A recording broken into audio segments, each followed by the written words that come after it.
Hello, and welcome to Aviation Deep Dive. There are times in aviation when the unthinkable happens, when the tortoise beats the hare, so to speak. And in today's video, we'll be exploring one such occurrence from late in the Second World War in the Pacific Theater. February 1945. The fate for the Third Reich had become clear by this point, but the war in the Pacific was still raging at full intensity, with Imperial Japan on the defensive, and the US forces island hopping eastward towards mainland Japan. On the 16th of the month, the Americans were preparing for the invasion of Iwo Jima, after Japanese forces had been driven out of the Marshall Islands in the preceding year. It was decided to form a consolidated defense line along what were called the Volcanic Islands, consisting principally of Iwo Jima.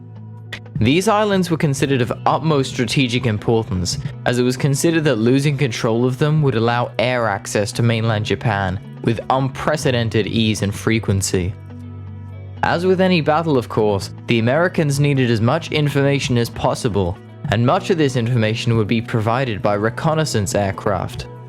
In the Pacific, this service would often be provided by the now legendary OS2U Kingfisher.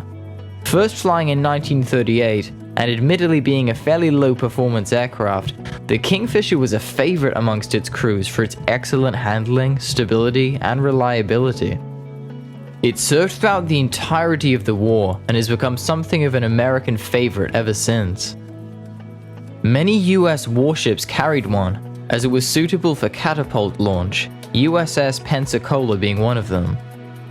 Involved in a 3-day bombardment on Iwo Jima on the 11th of February, 5 days later she would launch her Kingfisher, piloted by Lieutenant W.D. Gandy, to conduct a recon patrol over Iwo Jima. The invasion was days away, and so the role of the Kingfisher in gathering all available information was paramount. It wasn't without danger, however. The Imperial Japanese Army Air Service had admittedly suffered serious losses by this point, and was a shadow of its former self. But though it posed little threat to the new models of Corsair or Hellcat, the Kingfisher was a very vulnerable target.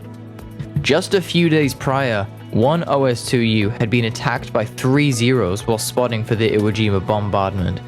The aircraft had been riddled with bullets and cannon shells, and just made it back to the safety of a friendly destroyer when the engine died.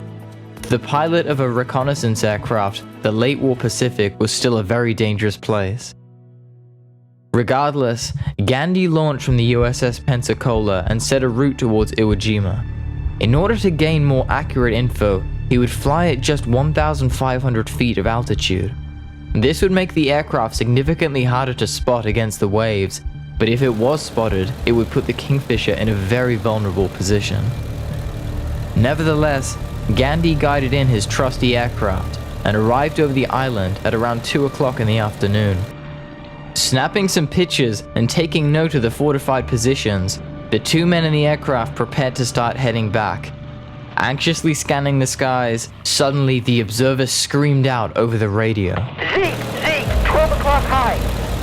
The 2 men were in a terrible situation, alone and unsupported against one of the most feared fighters of the war. The Japanese aviator opened his throttle and pushed the stick forward, lining up the American floatplane in his sights. If you're enjoying this video, please consider supporting Aviation Deep Dive on Patreon. From as little as $5 a month, you can really help support us to make more content and get hidden benefits such as voting rights and what stuff we cover next. Link to it in the pinned comment. Thanks. At this point, it's important to note the radically different capabilities of these 2 aircraft. On the one hand, the American Kingfisher was a light, low-performance aircraft intended solely for reconnaissance and possibly some rescue operations.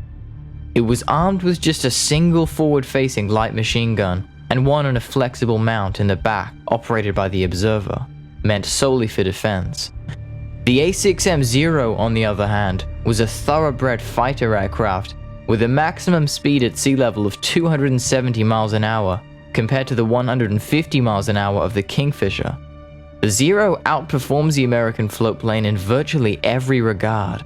It's as unbalanced a fight as you could reasonably get, Further, the Zero was armed with twin 20mm cannons, as well as 2 heavy machine guns, meaning just a single burst could prove fatal. The Dash 3 variant that Gandhi was flying did have extra armor protection to protect the crew, but this came at the cost of speed and maneuverability, traits that the OS2U did not have in abundance to begin with. With the Japanese fighter barreling in, Gandhi immediately began taking evasive action, anything to stay out of the sights of the Zero.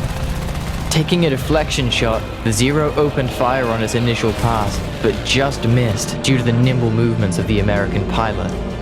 Banking right, the Zero pilot apparently intended to initiate a dogfight, but the Kingfisher had already pulled up on its 6 about 500 feet away. Gandhi knew he had a narrow firing opportunity, as the rapid speed inequality meant that the Zero would pull out of effective gun range in a matter of seconds. Calmly focusing his sights on the fighter, Gandhi took a deep breath and opened fire, his single machine gun rattling out a salvo. A successful volley. The bullets raked the Zero nose to cockpit, and the fighter began leaking oil, the tank apparently having been hit. Panicking, the Japanese pilot pulled into a sharp turn. Gandhi followed and sent another salvo downrange in a perfect deflection shot. The bullets hit home and immediately started an intense fire on the Japanese aircraft. We got him on fire! The Zero rolled over, apparently having completely lost control, and fell out of the sky, crashing into Iwo Jima in a ball of flames. Ground units on Iwo Jima watched on in shock. They had fully expected the Zero to easily dispatch the little American floatplane, and thus had been spectating rather than opening fire. Now, however, they jumped on their stations and began shooting at the Kingfisher, which promptly turned away and headed course back towards some other ship. Gandhi, somewhat in shock from the combat, flew back towards the USS Pensacola and alighted next to her at approximately 3 p.m. The enormity of the event began to sink in, and the crew on the American ship could scarcely believe the story that the pilot was reporting. This had been beyond a David and Goliath situation.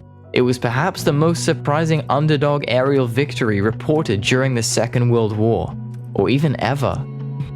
The kill was confirmed by both Lieutenant Gandhi and his observer, who had both seen the enemy aircraft crash in flames, and it would be a momentous occasion in multiple ways. Not only was it a victory against virtually unwinnable odds, but it would in fact be the only aerial kill the Kingfisher would ever be credited with during the war. The factors that led to the kill were twofold. Firstly, Japanese pilot training had taken a massive dive in quality during the later years of the war, having only 60 or 70 hours of training, while the US pilot would have 200 hours minimum before seeing combat. This could have led to the Japanese pilot's questionable decision to dogfight the Kingfisher, as a boom and zoom approach may have been safer. On top of this, late war Zeros were notoriously fragile to gunfire. Saving all possible weight to increase maneuverability meant that the structural strength was far less than its American counterparts, and so even a single 30 cal bullet put in the right place had the potential to severely damage, even down the aircraft.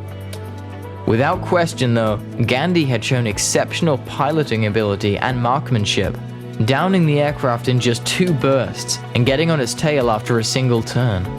Ultimately, this story has become something of a legend amongst aviation fans, and only serves to show that the phrase, "It's the pilot, not the plane," can be stretched even further than most could possibly imagine. Thank you so much for watching this video of Aviation Deep Dive. Consider liking and subscribing for more weekly content, and please also consider supporting us on Patreon. See you in the skies.